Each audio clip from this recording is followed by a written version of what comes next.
اعوذ باللہ من الشیطان الرجیم بسم اللہ الرحمن الرحیم۔ قرآن کریم کے ترجمہ و تفسیر کے سلسلے میں جو کلاس چل رہی ہے، آج آیت نمبر 157 سے ترجمہ شروع ہو رہا ہے۔ اولئک، یہی لوگ، علیہم، ان پر، صلوات و عنایات ہیں،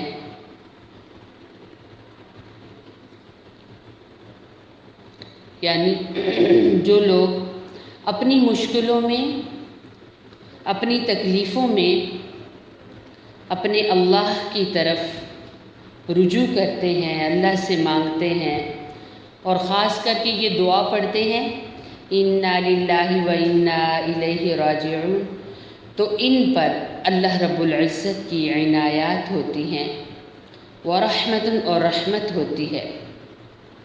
وَأُولَئِكَ، اور یہی لوگ وہ ہیں مہتدون، ہدایت پانے والے۔ اگر کوئی انسان ہر حال میں اپنے اللہ کی طرف اپنا ذہن رکھتا ہے، اپنی توجہ رکھتی ہے،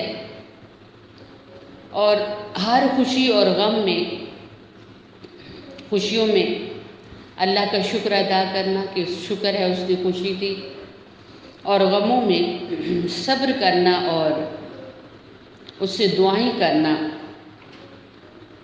کتنے انعامات عطا کرواتا ہے۔ ایک اللہ کی خاص عنایات کے یہ لوگ مستحق ہوتے ہیں۔ پھر اللہ رب العزت کی خاص رحمت کے یہ مستحق ہوتے ہیں، اور یہی لوگ ہدایت یافتہ ہیں۔ سبحان اللہ۔ ان الصفا، بے شک صفا پہاڑی، والمروہ، اور مروہ پہاڑی، من شعائر اللہ، اللہ رب العزت کے نشانات میں سے ہیں، نشانیوں میں سے ہیں۔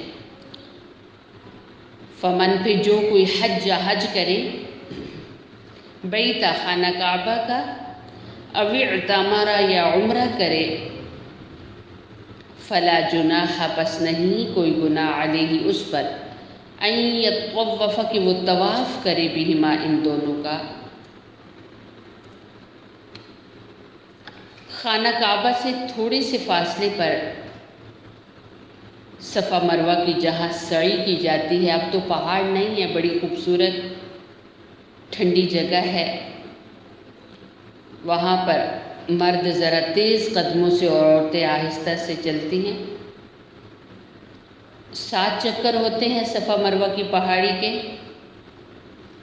اور یہ سیدہ ہاجرہ علیہ السلام نے جب دانا پانی، کھانا پانی ختم ہو گیا تھا، تو پانی کی تلاش میں انہوں نے ادھر ادھر تیزی سے چکر لگائے، دوڑی وہ، تو اللہ رب العزت نے ان کے چکروں کو محفوظ کیا، اور تمام اہل ایمان کی عبادات کا حصہ اس کو بنا دیا، اور تمام اہل ایمان حج اور عمرہ میں اسی جگہ پر انہی کی یاد کو تازہ کرتے ہوئے دوڑتے ہیں، اب سعی کرتے ہیں۔ اب کعبۃ اللہ کے اندر ایک لڑکے اور ایک لڑکی نے غلط کام کیا، اور وہ پتھر بن گئے۔ لوگوں نے ان پتھروں کو اٹھا کر صفا مروہ پر رکھ دیا، تاکہ لوگ عبرت حاصل کریں کہ اللہ کے گھر کی اگر کوئی بے احترامی کرتا ہے تو اس کا یہ انجام ہوتا ہے۔ پھر یہ آہستہ آہستہ یہ بت بن گئے۔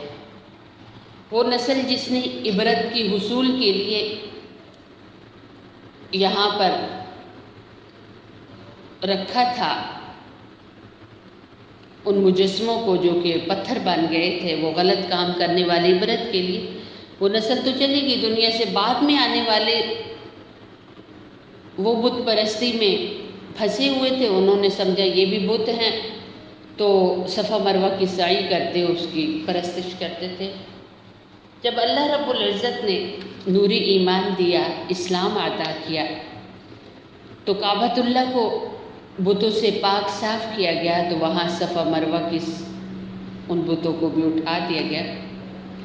لیکن اللہ رب العزت نے وہ برگزیدہ ہستیاں جنہیں صحابہ اکرام رضوان اللہ تعالی علیہم اجمعین کہا جاتا ہے، ان کے اندر بت پرستی کی قباحت اس قدر ڈال دی تھی کہ وہ وہاں سعی کرتے ہوئے ان کے ذہن میں یہ آتا تھا کہ یہاں تو بت پڑے ہوئے تھے اور لوگ ان کی عبادت کرتے تھے، تو وہ بتوں کے خیال سے ان کے ذہن میں آیا کہ چلو یہاں سے ہٹا جائے۔ یا بعض علماء فرماتے ہیں کہ وہاں پر تھوڑا سا پریشان ہوتے تھے کہ یہاں تو بت تھے، تو اللہ تعالیٰ نے پھر ان آیات کو اتارا کہ صفا مروہ اللہ رب العزت کے نشانات میں سے ہیں۔ جو بندہ بھی حج کو آئے گا یا عمرہ کرنے آئے گا اللہ کے گھر میں، تو وہ ضرور اس کا طواف کرے گا۔ وَمَن تَطَوَّعَ، اور جو کوئی جی کی خوشی سے کرے گا خیراً کوئی نیکی، فَإِنَّ اللَّهَ، پس بے شک اللہ تعالیٰ، شاکر، قدر کرنے والا، علیم، جاننے والا ہے۔ یعنی اللہ رب العزت نے یہ جو اپنا گھر عطا کیا ہے کعبۃ اللہ، اس کے ارد گرد جو چکر لگانا ہے یا صفا مروہ کی سعی کرنی ہے، حقیقت میں یہ کام تو اللہ کے لیے کرنے ہیں، ان جگہوں کے لیے تو نہیں کرنے۔ اللہ تو ہر جگہ ہے۔ ان الذین، بے شک جو لوگ، یکتمون، چھپاتے ہیں، ما جو انزلنا، نازل کیا ہم نے، من البینات،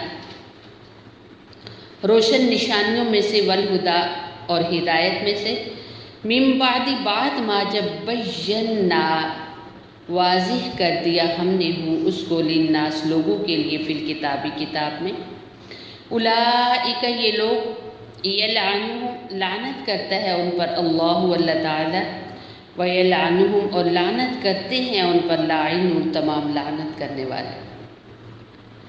یہاں لوگوں سے مراد یہود ہیں۔ ان کے پاس جو کتاب تھی تورات، اس میں اس بات کی تصدیق تھی کہ رسول اللہ صلی اللہ علیہ وسلم آخری اور سچے پیغمبر علیہ السلام ہیں، اور یہ بھی اس میں تھا کہ رسول اللہ صلی اللہ علیہ وسلم کا قبلہ خانہ کعبہ ہی ہوگا۔ لیکن انہوں نے ان تمام احکام کو چھپا لیا۔ کوئی ان سے آ کر پوچھتا کہ آپ تو اہل کتاب ہیں، آپ کے پاس تو پہلی آسمانی کتاب موجود ہے، آپ بتائیں کیا یہ سچے نبی ہیں؟ تو وہ کہتے نہیں، یہ نہیں ہے سچے نبی۔ یا یہ پوچھا جاتا کہ مسلمانوں نے 16 یا 17 مہینے تو بیت المقدس کی طرف منہ کر کے عبادت کی ہے، اب کے بارے میں کیا کہتے ہیں؟ اب تو ادھر نہیں منہ کر کے عبادت کرتے۔ تو وہ کہتے نہیں نہیں، ایسا کہیں کچھ نہیں ہے، بیت المقدس ہی خانہ ہمارا قبلہ ہے، ہماری کتابوں میں اس حوالے سے کچھ لکھا نہیں۔ تو جو انسان بھی سچ بات کو چھپائے، پتہ ہو کہ یہ سچی بات ہے، تو جو انسان بھی سچی بات کو چھپائے گا تو وہ اس پر اللہ کی لعنت ہوگی۔ لعنت سے مراد یہ ہوتا ہے کہ اللہ کی رحمت سے دور ہونا۔ اللہ کی لعنت ہوگی، جنات کی لعنت ہوگی، انسانوں اور فرشتوں، بلکہ ساری مخلوق جو ہے اس پر لعنت کرے گی، کیونکہ اس نے سچی بات کو چھپایا ہے۔ اور چونکہ اس نے حق بات کو چھپا لیا، جب لوگوں کو اچھی اور سچی بات نہیں پتہ چلے گی تو وہ تو نہیں عالم ہے، عالم کو بتانا چاہیے، تو وہ بے عملی کریں گے تو اس بے عملی کا وبال پڑے گا، جس کی وجہ سے قحط پڑ جائے گا، وبائیں پھیلیں گی، اور کائنات کی تمام مخلوق کو اس سے تکلیف ہوگی، تو وہ سب اس پر لعنت بھیجیں گے، اس سے برا بھلا کہیں گے کہ جس کی وجہ سے یہ عذاب آیا ہے۔ تو جو انسان بھی کچھ سیکھ لے تو اسے چاہیے کہ وہ دوسروں تک اس کو پہنچائے اور صحیح بات پہنچائے۔ الا الذین، سوائے ان لوگوں کے جو تابوا، توبہ کی انہوں نے، واصلحوا، اور اصلاح کی انہوں نے، وبینوا، اور خوب واضح کیا انہوں نے۔ یعنی پہلے تو ایسے تھے، یہود میں سے بھی ان کے علماء، ان کے عالم حضرت عبداللہ رضی اللہ تعالیٰ عنہ بن سلام مسلمان ہو گئے، یا اور بھی کچھ لوگ مسلمان ہوئے تھے، تھوڑے سے لوگ یہودیوں کے ہوئے تھے۔ تو یہاں بتایا کہ کوئی بھی انسان ایسا ہے جو پہلے تو اس طرح کے کام کرتے تھے کہ پتہ تھا لیکن لوگوں کو نہیں بتاتے۔ کیا ضرورت ہے، کون سا ہمارے اوپر فرض ہے؟ ہمیشہ یاد رکھو کہ حق بات، صحیح بات انسان کو مسئلہ پتہ ہو اور بندہ خود بھی عمل نہ کرے، یا خود تو بہت عمل کرے لیکن دوسروں کو نہ بتائے، تو اس کا بہت سخت عذاب آتا ہے۔ جیسے ایک بستی کے بارے میں آتا ہے کہ وہاں پر اللہ رب العزت کی طرف سے حکم ہوا کہ بستی والوں کو عذاب دیا جائے۔ فرشتوں نے بتایا کہ وہاں پر تو ایک بندہ اتنا نیک ہے کہ اس نے کبھی بھی کوئی گناہ نہیں کیا، تو اللہ رب العزت نے فرمایا عذاب کی ابتدا اس سے کرو، سب سے پہلے اس کو عذاب دو۔ اور پھر اللہ رب العزت نے فرمایا اس لیے سب سے پہلے اس کو عذاب دو کہ اس نے اپنے تک اس دین کو محدود رکھا، اپنی عبادات کو محدود رکھا، اپنے تک اس کو رکھا، دوسروں تک نہیں پہنچایا۔ یہ بہت بڑا گناہ ہے کہ انسان کو پتہ ہو اور وہ کسی کو نہ بتائے۔ خصوصاً گھروں کے اندر کون ہے جسے نہیں پتہ کہ کھانا بیٹھ کے کھایا جاتا ہے، کھڑے ہو کے کھانا جانوروں سے مشابہت ہے، لیکن اس کے باوجود چلتے پھرتے کھڑے کھا رہے ہیں۔ یہ سب کو پتہ ہے کہ دایاں ہاتھ کھانے میں استعمال ہوتا ہے، بایاں ہاتھ تو جیسے استنجا وغیرہ ان چیزوں کے لیے استعمال ہوتا ہے، لیکن کیا کرتے ہیں کہ بائیں ہاتھ سے کھا رہے ہوتے ہیں، بچے کھا رہے ہیں، بڑے کھا رہے ہیں۔ اسی طریقے سے سب کو پتہ ہے کہ جب بچیاں بالغ ہو جاتی ہیں، خواتین جو ہوتی ہیں جب گھروں سے نکلیں تو بے شک برقع نہ پہنے، عبایا نہ پہنے، لیکن بڑی شال لے کے نکلیں، اپنا چہرہ چھپائیں، اپنے کپڑے چھپائیں اور چھپ کر نکلیں، پردہ کر کے نکلیں۔ لیکن اگر کوئی انسان یہ سب نہیں کر رہا، نہیں دوسروں کو بتا رہا، نہیں خود عمل کر رہا، تو بہت سختی ہے اس پر۔ ہاں پھر ایسا ہوتا ہے کہ پہلے بچپنا تھا یا نہ سمجھی تھی تو بے عمل بنے رہے، لیکن پھر اللہ تعالیٰ نے سمجھ دے دی، احساس ہو گیا کہ عمل کرنا چاہیے، اس پر بہت بڑی نیکی ملتی ہے اور بہت بڑا ثواب ملتا ہے۔ الا الذین، سوائے ان لوگوں کے تابوا جنہوں نے توبہ کر لی، واصلحوا، اور انہوں نے اصلاح کر لی، وبینوا، اور خوب انہوں نے واضح کیا۔ سبحان اللہ، پہلے جو لوگوں کو نہیں بتاتے تھے پھر صحیح کھول کھول کر بتایا کہ ہمیں تو بات کرنا ہے، ہمیں تو بتانا ہے، عمل کرنا تو آپ کی ذمہ داری ہے۔ اکثر کیا ہوتا ہے کہ کیوں نہیں اچھی بات بتاتے، کیوں نہیں ہمیں جس بات کا پتہ ہوتا ہم دوسروں کو بتاتے، دوسرے ناراض ہو جائیں گے۔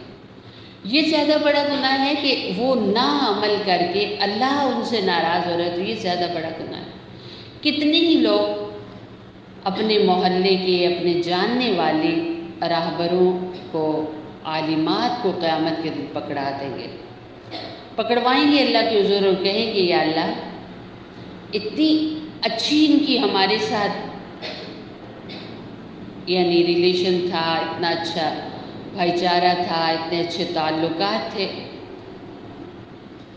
ہمارے ساتھ یہ کس قدر اچھی باتیں کیا کرتے تھے، لیکن کیا ہے کہ ہم کیا کر رہے ہیں، ہم آپ کی نظر میں گرتے چلے جا رہے ہیں، اس کی انہیں فکر نہیں تھی، کیونکہ انہیں تو پتہ تھا نا آپ ان کو پکڑے، تو یہ پکڑوائیں گے۔ لیکن جو انسان اسے سمجھ آ جائے کہ میں نے سیکھ لیا ہے، کنتم خیر امت اخرجت للناس، یہ قرآن نے امت مسلمہ پر ذمہ داری لگائی ہے کہ تمہارا کام بڑے ہونا، کھانا پینا، گھرداری کرنا ہی نہیں ہے، بلکہ تمہارا کام تو دوسروں کی اصلاح کرنا ہے۔ تم خود سیکھو، تم دوسروں کو سکھاؤ، یہ مقصد ہے تمہاری جینے کا۔ کسی کو یہ سمجھ آ گیا تو فَأُولَئِكَ، بس یہی لوگ، اتوب، میں معاف کرتا ہوں، علیہم، ان کو۔ سبحان اللہ، یعنی اللہ رب العزت کی ذات کا کون مقابلہ کر سکتا ہے کہ وہ کتنے عظیم ہیں، وہ کتنی محبت اپنے بندوں سے کرتے ہیں۔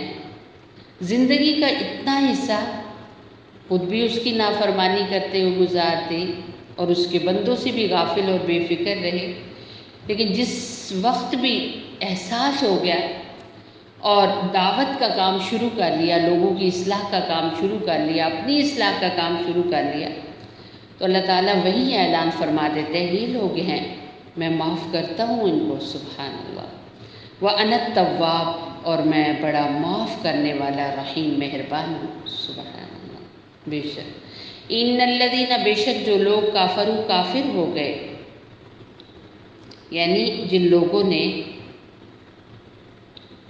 سرے سے ضرورت ہی نہ جانی کہ ہم اپنے آنے کا مقصد جانیں، کائنات کے بنانے کا مقصد جانیں، اللہ کو پہچانیں، یہ کافر ہوئے۔ تو بے شک جو لوگ کافر ہو گئے، وماتوا، اور وہ مر گئے، وہم، اس حال میں کہ وہ کفار، کافر ہی تھے۔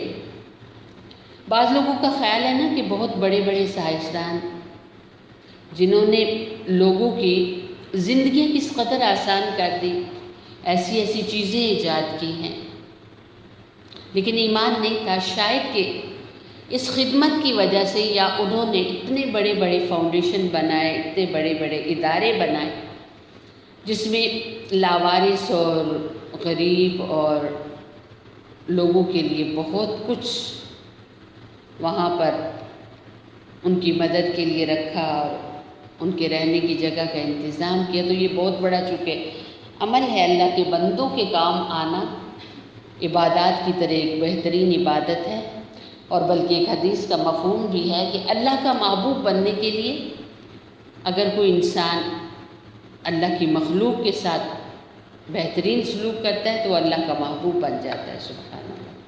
یہ نہیں کہا کہ تہجد پڑھے یا فرائض پڑھے، وہ اپنی جگہ ایک بڑی عبادات ہے، لیکن اللہ کا محبوب بننے کے لیے اس کے بندوں کے ساتھ اس نے سلوک کرنا، یہ ایک نسخہ ہے کہ اللہ کی نظر میں انسان محبوب بنتا ہے۔ تو اب کسی کو یہ خیال آئے کہ فلاں بندے نے اتنا کام کیا ہے غریبوں کے لیے، یتیموں کے لیے، بیواؤں کے لیے، بے گھروں کے لیے، بے دروں کے لیے، تو شاید اس کا آخرت میں بہت اونچا درجہ ہوگا۔ ککھ نہیں ہے آخرت میں اس کے لیے سوائے آگ کے، کیونکہ وہ کافر مر گیا ہے۔ پھر جو وہ نیکیاں یہاں کرتے ہیں نا، اس کے صلے دنیا میں دے دیے جاتے ہیں۔ سب سے بڑا صلہ تو یہ ملا کہ ہر ایک کے لبوں پر اس کا نام ہے۔ ہر بندہ چاہتا ہے نا کہ میں دنیا سے بے شک چلا جاؤں، لیکن میرا ایک نام رہے تو نام۔ پھر اس نے جو کھایا وہ مزے سے رہا، سکون بھری زندگی گزاری، یہ سب اسی کا بدلتا جو اس نے یہ نیکی کی۔ آخرت میں کامیابی پانے کے لیے ضروری ہے کہ انسان دین اسلام کو اپنائے، ایمان کو اپنائے، آخری پیغمبر حضور اقدس صلی اللہ علیہ وسلم پر ایمان لائے۔ ایمانیات جتنی ہیں ایمان مفصل اور مجمل میں، ان سب کو جو انسان زبان سے اقرار کرے اور دل سے مانے، وہ بندہ مسلمان ہے۔ لیکن جو کافر ہے اور کفر پر مر گیا تو اولئک، یہ لوگ، علیہم، ان پر لعنت اللہ، اللہ کی لعنت ہے، نعوذ باللہ، والملائکۃ، اور فرشتوں کی لعنت ہے، والناس اجمعین، اور تمام لوگوں کی لعنت ہے۔ ظاہر ہے ان کی وجہ سے کتنے ہی لوگوں تک سچی بات نہ پہنچی یا وہ نہ اپنا سکے، یا یوں مثال سمجھ لیں ایک بندے نے بہت بڑا ادارہ بنا لیا، تو ظاہر ہے اس کی جو ادارے میں لوگ آئے وہ لاوارث، وہ یتیم، وہ بیوائیں، وہ غریب غربا، اور اس قدر اس نے عنایات کی کہ وہ وہیں کے ہو کے رہ گئے، اور ان کے ذہنوں میں یہ کبھی خیال ہی نہیں آیا کہ ایک اور بھی زندگی ہے اور اللہ کے سامنے پیشی ہے اور اس کو بتانا ہے اور اس کو جواب دینا ہے. انہوں نے کبھی ادھر کا سوچا ہی نہیں تھا، اور اسی جہان میں مگن رہے یہاں تک کہ موت آ گئی. تو ایسے لوگ ان پر لعنت کریں گے جن کی وجہ سے انہیں آخرت کی فکر آئی نہیں. تو فرمایا کہ سب ان پر لعنت کرتے ہیں. خالدین، ہمیشہ ہمیشہ رہیں گے، فیہا، اس لعنت میں. لا یخفف، نہ ہلکا کیا جائے گا عذاب و عذاب، ولا ہم، اور نہ وہ ینظرون، مہلت دیے جائیں گے. یعنی کفار جو دنیا سے چلے جاتے ہیں، نافرمان کافر جو دنیا سے جاتے ہیں، ان کے بارے میں آتا ہے کہ ان کو جس عذاب میں ڈالا جائے گا، اس عذاب کی جو لمٹ ہے، جو طے تھی، وہی رہے گی، کم نہیں کی جائے گی. اور یہ ہے کہ کبھی چھٹی بھی نہیں ہوگی کہ چلو ایک دن چھٹی ہو یا دن میں 1 گھنٹہ چھٹی ہو یا کبھی تھوڑا سا وہاں سے نکل جائیں. علماء فرماتے ہیں کہ آگ کے عذاب سے گھبرا جائیں گے کافر، اتنا روئیں گے اور اللہ کی حضور دعا مانگیں گے کہ یا اللہ ہمیں تھوڑی سی ٹھنڈک عطا کیجیے. تو پھر ان کو ایک وادی میں بھیجا جائے گا کہ جو وادی سرسر ہے، سور،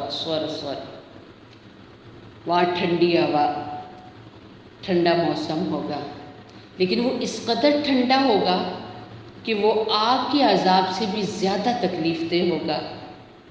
تو وہ اللہ سے پھر سے دعا گو ہوں گے کہ یا اللہ ہمیں وہ آگ کا عذاب ہی صحیح تھا. یہ تو سہا ہی نہیں جا رہا. خالدین، ہمیشہ ہمیشہ رہیں گے، فیہا، اس میں. لا یخفف، نہ ہلکا کیا جائے گا عنہم، ان سے عذاب و عذاب، ولا ہم، اور نہ وہ ینظرون، مہلت دیے جائیں گے. وَإِلَٰهُكُمْ، اور تمہارا معبود، الہ، معبود ہے، واحد، ایک ہی. یعنی اہل مکہ ظاہر ہے 360 بت تو انہوں نے حرم پاک میں رکھے ہوئے تھے. اس کے علاوہ بھی بہت سارے ان کے خدا تھے، انہی خداؤں سے مانگنا، انہی سے توقع رکھنا، امیدیں رکھنا.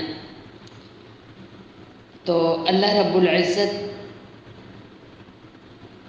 کی دعوت، اللہ کی طرف دعوت جب اللہ کے پاک پیغمبر علیہ الصلاۃ والسلام نے دی کہ اللہ ایک ہے، لا الہ الا اللہ، تو وہ حیران ہو کر کہنے لگے کہ کل کائنات کو ایک بھلا کیسے چلا سکتا ہے، یہ سمجھ سے باہر ہے، اس کی کوئی دلیل ہو.